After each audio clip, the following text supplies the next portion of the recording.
एक गोली मैं भी चलाना चाहता हूँ। तुम गोली क्यों चलाओगे? इस खाली दिमाग को उड़ा देना चाहता हूँ मैं।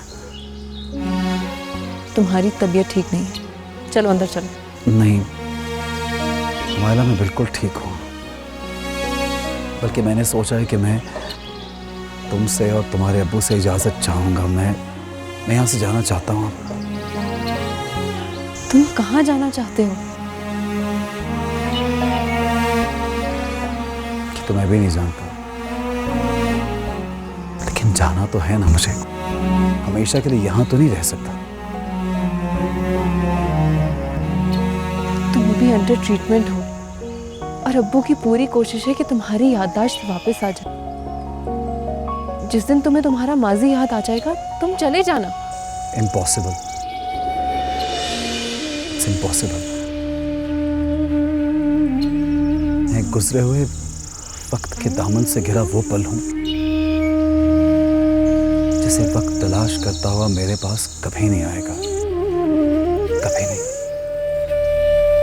आज के तारे अगर टूटकर राख भी हो जाए तो इरादों के मजबूत लोग उस राख को जमीन पर नहीं गिरने देते, बल्कि उसे अपनी हथेली पर उठा लेते। आखिर तुम्हें मुझसे इतनी हमदर्दी क्यों है? बोलो। तुम्हारे इस सवाल का जवाब देने के लिए मेरे पास अल्फाज नहीं है। हैरत, लफ्ज लिखती हो और तुम्हारे पास अल्फाज नहीं है। कभी कभी अल्फाज के कद उस किरदार से छोटे हो जाते हैं जिनके बारे में तुम कुछ कहना चाहते हो। मैं तुम्हारे सामने खड़ा हूं, मेरे बारे में जो कुछ कहना है कह दो। जिस दिन मुझे वो जुमला मिल जाएगा जो मैं तुम्हें कहना चाहती हूँ, मैं कह दूंगी। देर नहीं करूंगी।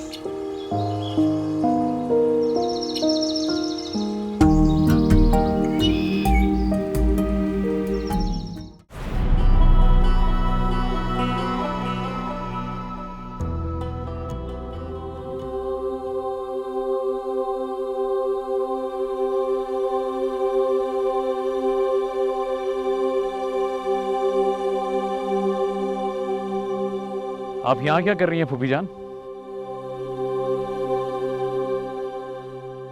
मौसम में तब्दीली देख रही हूँ। ओह, हवाओं का रुख बदलने लगा है। दोपहर की तपती धूप शाम की हल्की ठंडक में बदलने लगी है। आप किस मौसम की बात कर रही हैं? कुदरती मौसम से हमारा क्या लेना देना, वो हमारे हाथ में थोड़ी है। हम तो अपने घर की बात कर रहे हैं।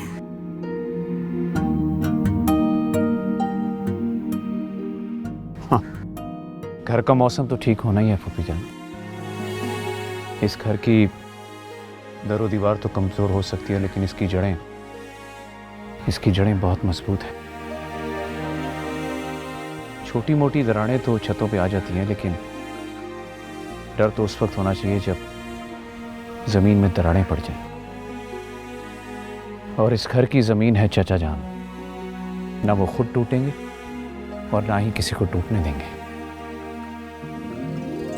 अरमान, जब तुम छोटे थे, तुम और चांद दोनों खेला करते थे तो लगता ही नहीं था कि तुम कभी बड़े होगे। लेकिन अब तुम बड़े भी हो गए हो और जिम्मेदार भी। फूफी जान, मैं कभी छोटा था ही नहीं। अम्मा के गुजरने के बाद अब्बा भी बीमार रहने लगे। मैंने ही अपनी बहन को बाप और माँ का प्यार दिया। हाँ, ये जरूर है कि चांद अपने साथ हमारा बचपन भी साथ ले गया। अब जो भी भूली बसरी यादें हैं वो चांद के साथ जुड़ी हैं। इसलिए तुम चांद के बेटे में अपना बचपन तलाश करते हो, हाँ? शायद, हाँ। वैसे तुम्हें खुशी कैसी लगती है?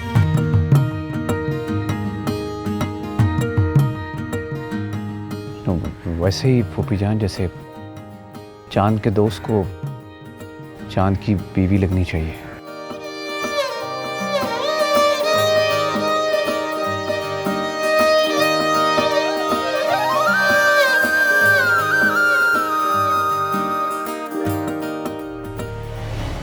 ये क्या कह रहे हैं आप वकील साहब? आप अदालत में क्या कर रहे थे? इतनी भारी फीसें किस लिए देता हूं मैं आपको? ओहो, कुछ तो करते ना आप वहां। ओहो, तारीख ही अगली ले लेते।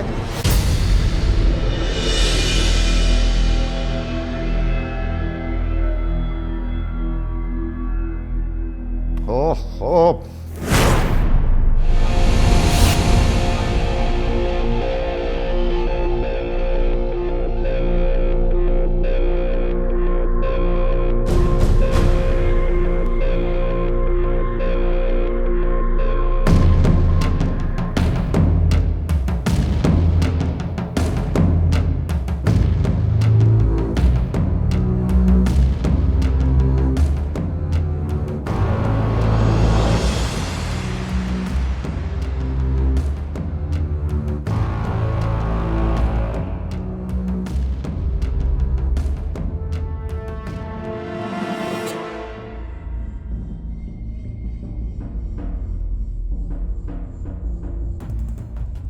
एसपी साहब, आप यहां? हम हर उस जगह होते हैं जहां या गुनहगार होते हैं या फिर बाइज्जत लोग पाए जाते हैं। आपकी गिरफ्तारी के लिए आए हैं। अब आप खुशी खुशी चलेंगे या फिर जबरदस्ती करनी पड़ेगी? तो आप एक बाइज्जत शख्स को जबरदस्ती लेकर जाएंगे? अरे हसन साहब, हकीकत तो यह है कि कभी कभी मुजरिमों को घसीटते हुए जीप तक लेकर गए हैं। अब चॉइस मैं आपको देता हूं। एसपी साहब, बिजनेस एक जुआ है। अगर ये बाजी मैं हार गया हूं तो अगली बार मैं जीत भी सकता हूं। बेशक हसन साहब, लेकिन जीत तो तभी सकते हैं जब आपके हाथ में खेलने के कोई ताश के पत्ते हों। लेकिन आपके पास ना तो कोई पत्ते हैं और ना ही उनको पकड़ने के लिए कोई हाथ। अब चलें, बाकी बात हम थाने में ही कर लेते हैं। मैं अपनी गाड़ी में जा सकता हूं? कौन सी गाड़ी? हसन साहब, हमारे साथ जरा बाहर तो चलें, फिर आपको पता चलेगा कि कोर्ट के कारिंदों ने आपकी सारी गाड़ियां जब्त कर ली हैं। ये कहावत से तो आप वाकिफ होंगे कि चादर जितनी बड़ी पैर उतने ही फैलाने चाहिए। और आप तो बड़े खुशकिस्मत हैं, ऊपर वाले ने आपको बहुत बड़ी चादर दी। लेकिन आपकी गलती कि आपने पैर उससे भी ज्यादा फैला दिए। अब चलें।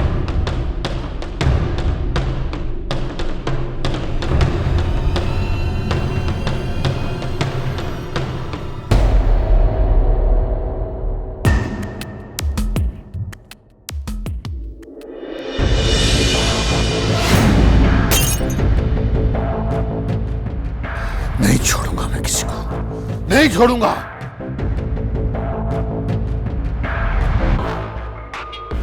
कोई भी साथ नहीं रहा। आमिर खत्री ने भी धोखा दिया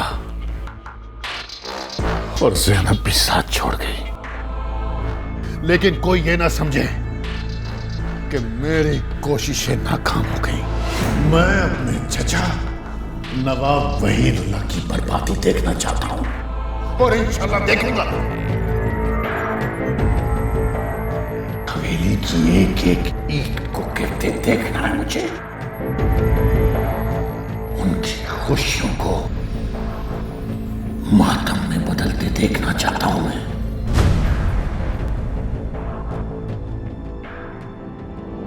एक दिन उनको सड़क पे लाना ही मेरी जिंदगी का मकसद है। नवाब चचा, अब मेरे अगले वार का इंतजार करें। Relax my dear, relax.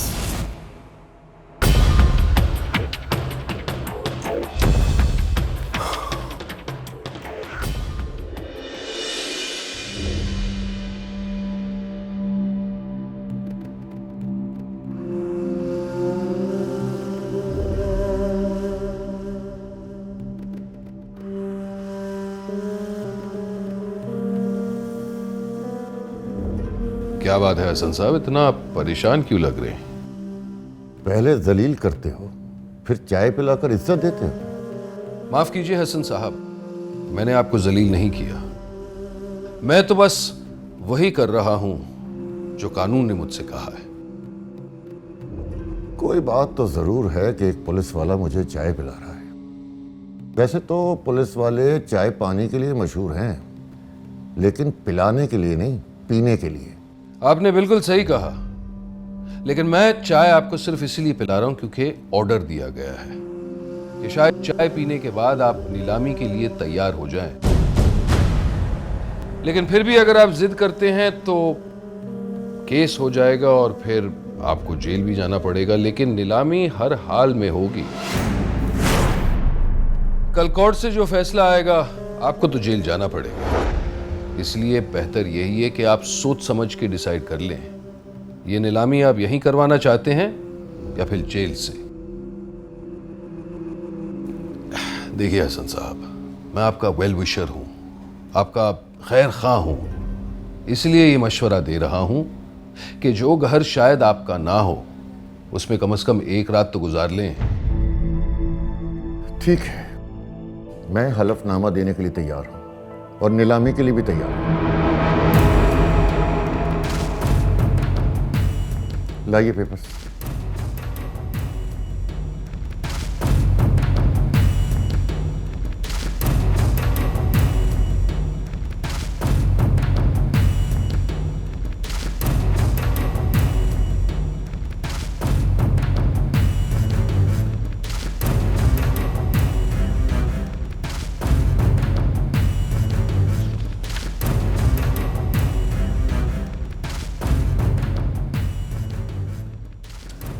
समझदारी का काम किया है।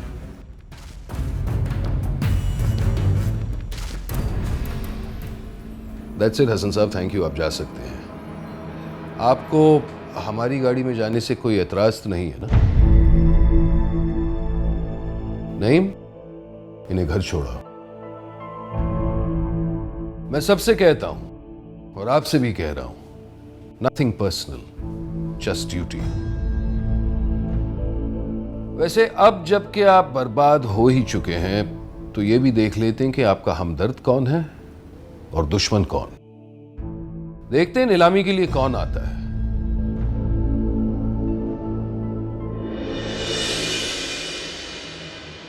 हसन साहब, आपके लिए एक बहुत बड़ी खुशखबरी है। खुशखबरी? कैसी खुशखबरी? आपकी नीलामी रोक दी गई है। कैसे? नवाब साहब ने आपका सारा कर्ज चुकाकर ये कागजात मेरे हवाले कर दिए और आपका केस भी खत्म हो गया है।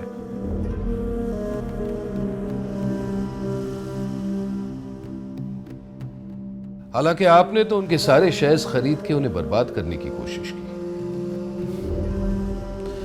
खैर, आप जा सकते हैं।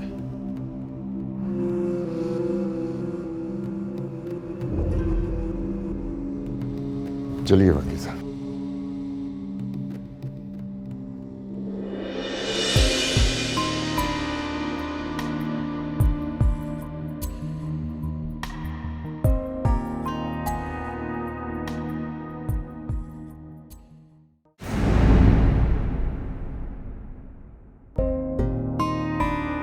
कैसर भाई, एक मसला हल कर दीजिए। जी भाभी, बताइए क्या मसला है? बात यह है कि एमए ने मुनव्वर इम्तियाज साहब के इंतकाल के बाद असेंबली की जो सीट खाली हुई है वहाँ से पार्टी ने इलेक्शन लड़ने के लिए किसी मुनासिब कैंडिडेट का नाम पूछा है।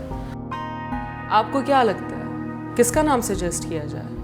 आपके जहन में किसी का नाम है? मेरे जहन में एक नाम है, लेकिन मैं ये सोच रही हूँ कि अब्बू से कैसे कहा जाए। गुड, आपने कुछ बेहतर ही सोचा होगा। वैसे किसका नाम सोचा आपने?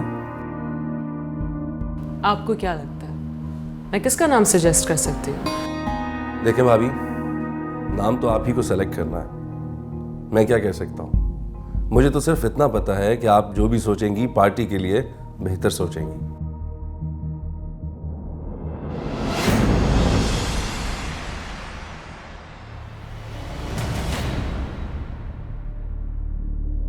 अरे अरे भाभी, आप? अजीब सा लगा ना यूं मुझे पहली बार ऑफिस में देखकर। भाभी मुझे तो बहुत खुशी है। आपका ऑफिस है, आप कभी भी आ सकती हैं।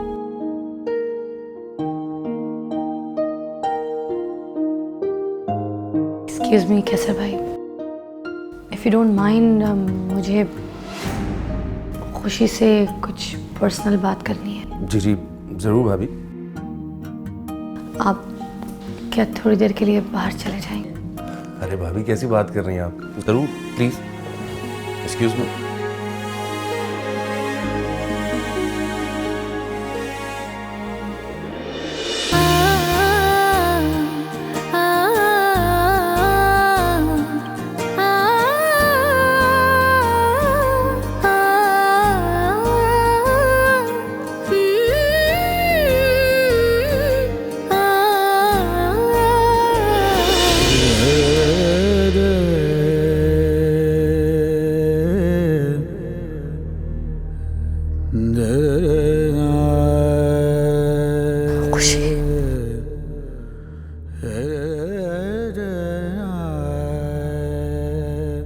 क्या तुम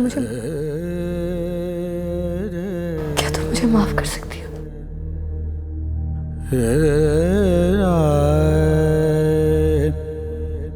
भाभी, ये आप क्या कह रही हैं? मैंने हमेशा तुम्हारे साथ बहुत बुरा किया है। भाभी ऐसा मत कहें, ये आपका हक था।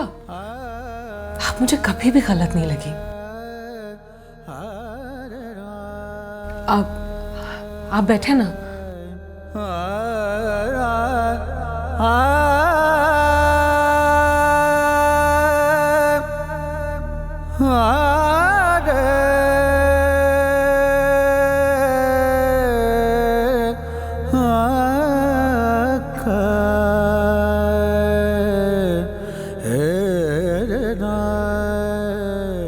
बड़ी अजीब सी बात है खुशी।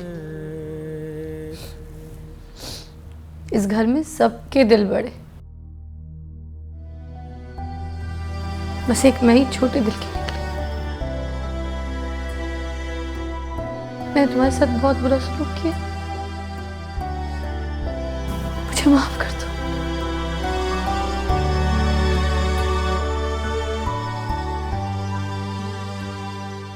ठीक है भाभी, लेकिन मेरी एक शर्त है। अगर आप मेरी बात मानेंगी तो मैं आपको दिल से माफ कर दूंगी। मैं तुम्हारी हर बात मानने को तैयार हूँ, बोलो खुशी। मुनव्वर इम्तियाज साहब के इंतकाल के बाद असेंबली से जो सीट खाली हुई है मॉडल टाउन की, वहाँ से हमें इलेक्शन लड़ने के लिए किसी मुनासिब कैंडिडेट की ज़रूरत है, और मैंने आपका नाम सजेस्ट किया है।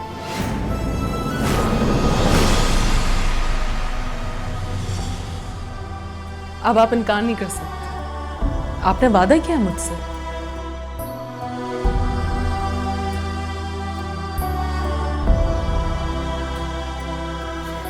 ठीक है खुशी, मैं तैयार हूँ, मगर मुझे सोचने का थोड़ा वक्त चाहिए। ठीक है, आप जितना चाहें वक्त ले लें, लेकिन मुझे जवाब हाँ में चाहिए। ये तुम मुझे ऑर्डर कर रही हो या रिक्वेस्ट कर रही हो?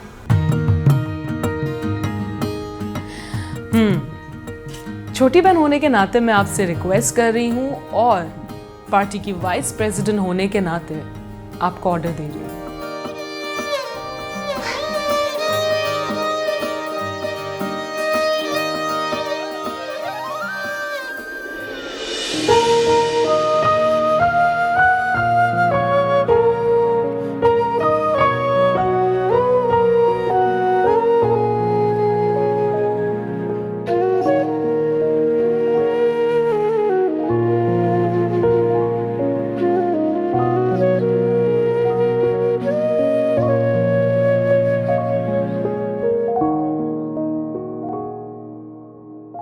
नवाब, अस्सलाम वालेकुम बाबा। वालेकुम अस्सलाम। बैठो बैठो।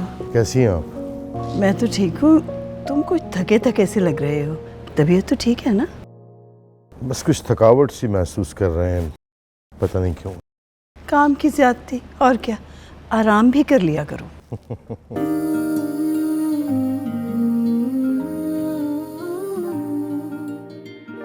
बहुत जगह भी बड़ी अच्छी थी। अच्छा वो मैं आ गई साथ, है ना? अस्सलाम वालेकुम। वालेकुम अस्सलाम। अस्सलाम वालेकुम अब्बू जी। वालेकुम सलाम। जीती रहिए। ऐसे नज़ारे तो घर का हर फर्द देखना चाहता है। यकीन मानिए, आप दोनों इस तरह हंसते मुस्कुराते हुए आई हैं, बहुत खुशी हुई। कहाँ से आ रही हैं इतनी खुश खुश? जी हम ऑफिस गए थे, आज जाना भाभी को ऑफिस दिखा के आई हूँ। हाँ। चलो भाई, इसी खुशी में चाय बनवा दो। क्यों नहीं, मैं भी पूछने वाली थी कौन कौन चाय पिएगा? सबके लिए बना दें। मैं चाय बना कर लेके आती हूँ सबके लिए। हम नहीं, चाय मैं बना लेती हूँ। अच्छा बाबा ठीक है, तुम चाय बना लेना, मैं रंगीली के साथ मिलके किचन में पकौड़े बना लेती हूँ। ठीक है। चलो चलो।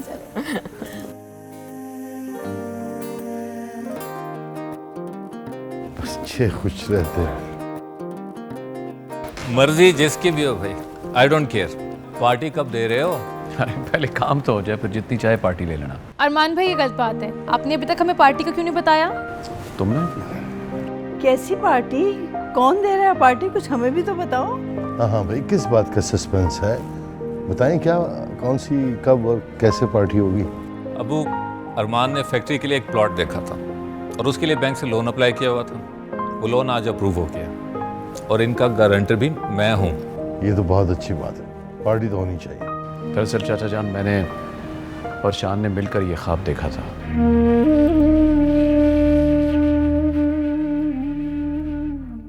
लेकिन बदकिस्मती आज चांद नहीं है। आपको याद है कि जब हम दोनों ने मिलकर वो जमीन देखी थी,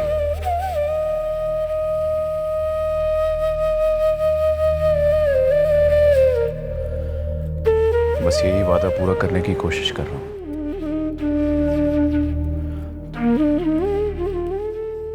चांद नहीं तो उसके बेटे के नाम से कुछ शुरू करूं। हमारे इस नए बिजनेस में चांद का बेटा अमन 50% का पार्टनर होगा।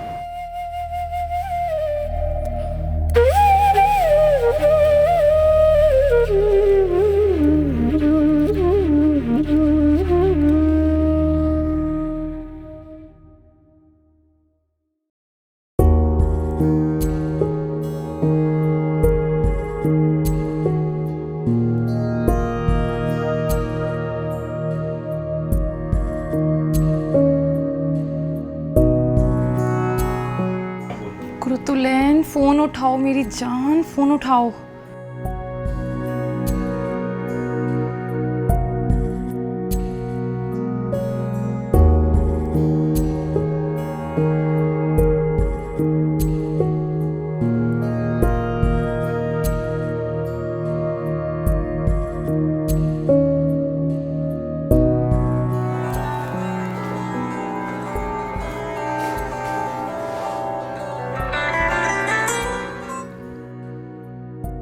हेलो। हेलो, अस्सलाम वालेकुम। वालेकुम सलाम।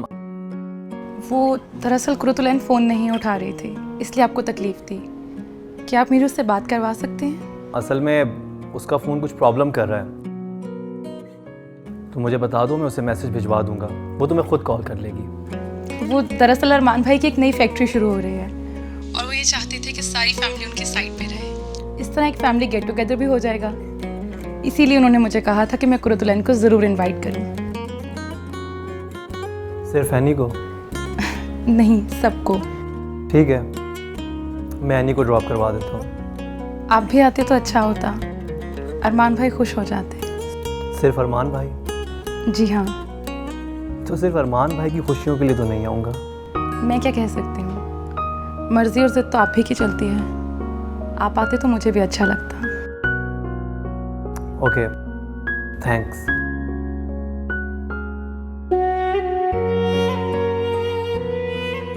जब अपनी जिद और मर्जी से हमें चलाने वाला ही चला जाए, तो हम भी क्या करें?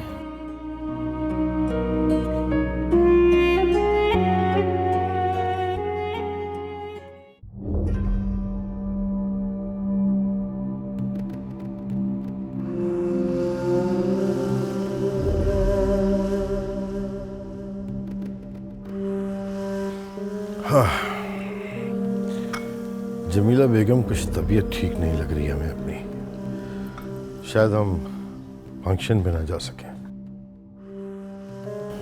ठीक है, तो फिर मैं भी रुक जाती हूँ, बाकी सब लोग तो जा ही रहे हैं। नहीं नहीं, ऐसा नहीं कीजिएगा, बुरा लगता है। अरमान बुरा मान जाएगा। हम दोनों में से किसी एक का वहाँ होना बहुत ज़रूरी है। और हाँ, वो 50 लाख का चेक हमारी तरफ से दीजिएगा अरमान को, बल्कि हमारे पोते अमन की तरफ से, और उसे कहिएगा कि ये पैसे भी फैक्ट्री में लगा दें। अबू, मैं भी रुक जाती हूँ। दरअसल कुछ डॉक्यूमेंट्स पे सिग्नेचर करने, अगर आज वो साइन नहीं हुए तो कंस्ट्रक्शन 1 महीने के लिए डिले हो जाएगी। खुशी बेटा, आपके बेटे के नाम से फैक्ट्री शुरू हो रही है, आपका जाना बहुत ज़रूरी है वहाँ पर। अबू माशाल्लाह सभी लोग तो जा रहे हैं, मैं भी ज़रूर चलती, मगर कल छुट्टी है इसलिए मुश्किल हो जाएगा मेरे लिए।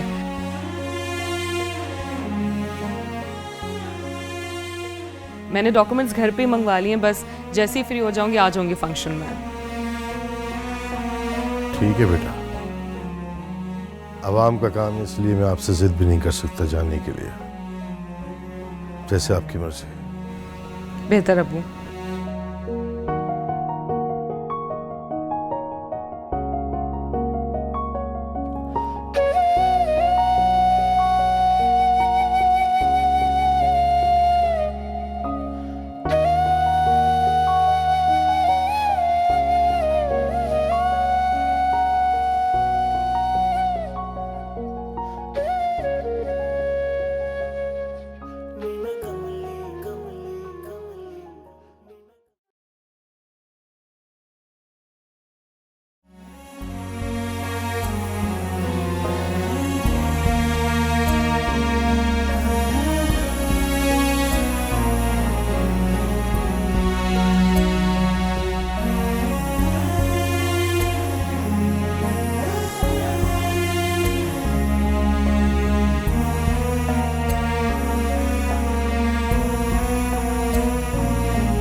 खुशी,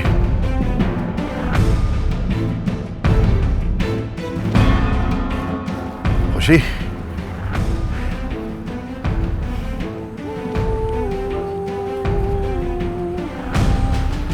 खुशी,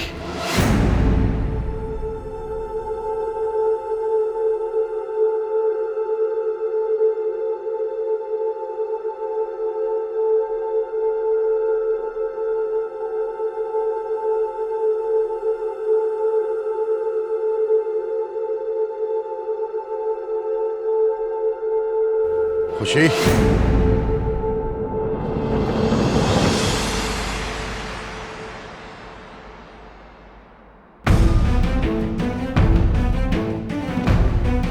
खुशी,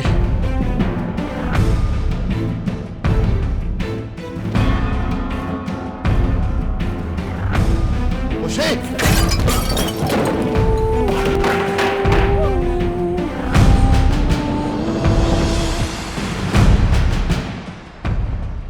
अबू आप ठीक है? शर्फो, अबू क्या हुआ? कोई तो बात करे। अबू, शर्फो, अबू हिम्मत कर, मैं ड्राइवर को फोन कर दूँ।